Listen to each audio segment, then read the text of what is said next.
Next demerits ನೋಡೋಣ. Demerits of NRR, ಏನು disadvantage ಅಂತ ನೋಡೋಣ. NRR ಇಂದ ಏನು ಡಿಸ್ಅಡ್ವಾಂಟೇಜ್ ಅಂತ.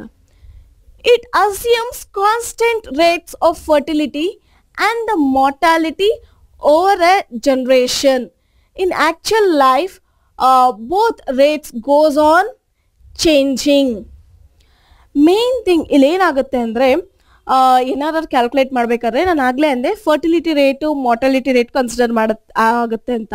ಒಂದು ಕಾನ್ಸ್ಟೆಂಟ್ ಆಗಿ ರೇಟ್ ಇರೋದನ್ನ 5 ಅಂದರೆ ಆ 5 ಅನ್ನೋದೇ ಒಂದು ಥ್ರೂ ಔಟ್ ಒಂದು 4 to 5 years ಕನ್ಸಿಡರ್ ಆಗುತ್ತೆ.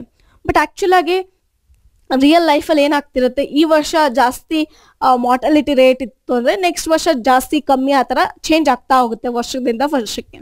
ಬಟ್ ಇಲ್ಲಿ ಥ್ರೂ ಔಟ್ ಇಯರ್ ಏನಾಗುತ್ತೆ ಅದು throughout so many years ನಾವು ಒಂದೇ ಕಾನ್ಸ್ಟೆಂಟ್ ಆಗಿ ಯೂಸ್ ಮಾಡ್ತೀವಿ. That is one main drawback of this. Next the population may become depleted moreover by migration. Depleted ಅಂದರೆ ಏನು, ಕಡಿಮೆ ಆಗೋದು, ಡಿಕ್ರೀಸ್ ಅಂತ ಹೇಳ್ಬೋದು. ಡಿಪ್ಲೀಟೆಡ್ ಅಂದರೆ ಒಂದೊಂಥರ ಖಾಲಿ, ಒಂದೊಂಥರ ಒಂದು ಜಾಗದಲ್ಲಿ ಖಾಲಿ ಅಂತಲೇ ಹೇಳ್ಬೋದು. Depleted it is nothing but ಖಾಲಿ ಆಗ್ತಾ ಹೋಗುತ್ತೆ.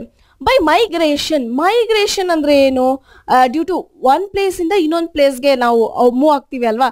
ಈಗ ಎಕ್ಸಾಂಪಲ್ ಇಂಡಿಯಾದಿಂದ ಅಮೇರಿಕಾದಿಂದ ಇಂಡಿಯಾಗೆ ಮೂವ್ ಆದಾಗ ಅದನ್ನ ನಾವು ಮೈಗ್ರೇಷನ್ ಅಂತ ಹೇಳ್ತೀವಿ. ಸೊ ಅಕಸ್ಮಾತ್ ಆ ಥರ ಆದಾಗ ಈಗ ಟೌನ್ ಎ ಇಂದ ಟೌನ್ ಬಿ ಮೈಗ್ರೇಟ್ ಆಗ್ತೀವಿ ಅಂದರೆ ಏನಾಗುತ್ತೆ, ಟೌನ್ ಎ ಬಂದ್ಬಿಟ್ಟು ಕಮ್ಮಿ ಆಗ್ತಾ ಹೋಗುತ್ತೆ, ಟೌನ್ ಬಿ ಅಲ್ಲಿ ಪಾಪ್ಯುಲೇಷನ್ ಜಾಸ್ತಿ ಆಗ್ತಾ ಹೋಗುತ್ತೆ. ಸೊ ಅದನ್ನೇ ಹೇಳ್ತಿರೋದು, ಡಿಪ್ಲೀಟ್ ಆಗ್ತಿದೆ ಅಂದರೆ ಕಡಿಮೆ ಆಗ್ತಿರುತ್ತೆ because of due to migration, moving from one place to another place. That is one thing. Next future population changes cannot be forecasted. Main thing, obviously ನಾವು ಫ್ಯೂಚರ್ ಫೋರ್ಕಾಸ್ಟ್ ಮಾಡೋಕ್ಕೆ ಸಾಧ್ಯನೇ ಇಲ್ಲ ಅಷ್ಟು ಎಕ್ಸಾಕ್ಟಾಗಿ. ಇಲ್ಲೂ ಅಷ್ಟು ಹಂಗೆ ಹೇಳ್ತಾರೆ, ನಾವು ಏನೇ ಫೋರ್ಕಾಸ್ಟ್ ಮಾಡಿದ್ರು it will not be a correct and it cannot be used also. Future forecast ಮಾಡೋದಕ್ಕೆ ಇದು ಸಾಧ್ಯನೇ ಇಲ್ಲ ಅಂತ. One thing, these are the 3 demerits drawbacks of the NRR.